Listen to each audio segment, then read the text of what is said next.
Alors bonjour et bienvenue, je suis Victor et dans cette vidéo, je vais vous présenter l'interface d'une application que j'ai découverte il y a quelques jours et qui s'appelle Rebecca.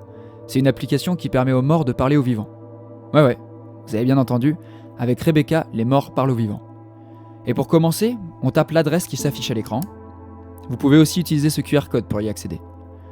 Voilà, nous sommes à présent sur la page de connexion et si vous ne connaissez pas les concepts généraux de Rebecca, je vous conseille vivement de mettre cette vidéo en pause et d'aller faire un petit tour dans la FAQ, la foire aux questions qui est là.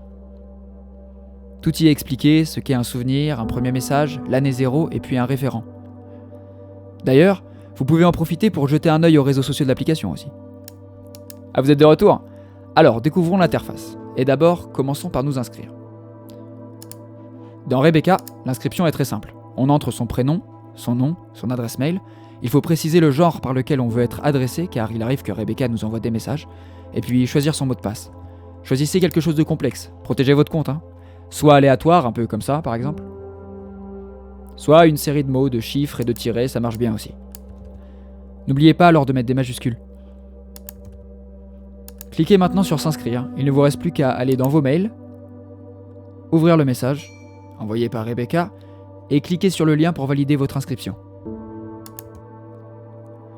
Et nous voilà de nouveau sur la page d'accueil de Rebecca. Maintenant, connectons-nous. On renseigne adresse mail et mot de passe. Voilà, on est dans l'interface. L'interface, elle est super simple, vous allez voir. Il n'y a que 3 pages.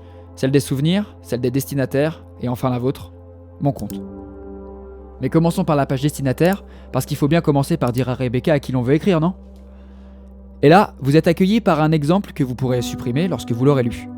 On édite en cliquant sur cette icône, et chaque fiche destinataire doit inclure ces 5 informations.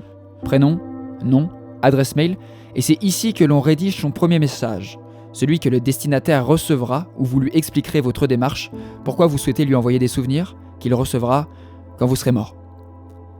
Le premier message est un peu comme un mail, il consiste en un objet et un texte. Et maintenant, si vous voulez créer vos propres destinataires, cliquez simplement sur Nouveau. Allez, à vous de jouer. Allons maintenant dans la liste des souvenirs.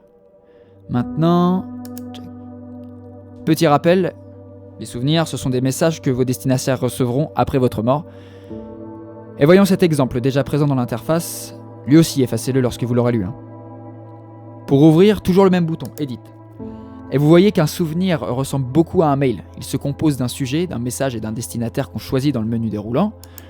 Bon, bien sûr, là, il n'y en a qu'un, le même qu'on a vu tout à l'heure et qui nous sert d'exemple. Et puis, il y a une date. Si vous ne comprenez pas le format de cette date, c'est que vous n'avez pas bien lu la FAQ. En 2 mots, cette date précise quand votre destinataire recevra le souvenir que vous aurez écrit. Ici, ce sera le 28 mai de l'année 1. Mais qu'est-ce que l'année 1? Un petit message vous le rappelle. 0 désigne l'année de votre mort, 1 la suivante, etc., etc. Voilà, lorsque chaque champ est rempli, le souvenir est complet. Il peut être enregistré et nous voilà de nouveau sur la page principale, celle de nos souvenirs. Et ma présentation est presque terminée. Je vous l'avais bien dit, Rebecca, c'est vachement simple. Oui, la magie n'est pas dans l'interface. Vous avez vu la petite cloche en haut là? Elle vous rappelle que vous n'avez pas nommé votre référent, ou bien qu'il n'a pas encore accepté sa mission, et puis elle vous rappelle aussi comme il est important que vous récupériez régulièrement vos données. Pour ça, cette alerte-là ne disparaîtra pas. Ce qui nous amène à la page Compte. Vous y trouvez les informations que vous avez fournies lors de votre inscription. Elles sont éditables, bien sûr. Si vous ne souhaitez pas changer votre mot de passe, ne touchez pas à ces champs-là. Et c'est ici, en bas de page, que vous pouvez nommer votre référent. Et pour vous rafraîchir la mémoire, le référent, c'est ce proche qui vous rappellera qu'il faut que vous vous connectiez avant que Rebecca ne vous déclare partie. Mort, je veux dire.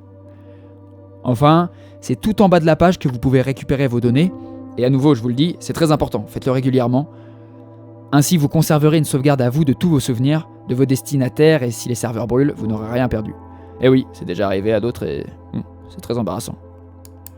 Vous trouverez vos données réparties en 3 fichiers CVS, souvenirs, destinataires et comptes. Ils sont juste ici.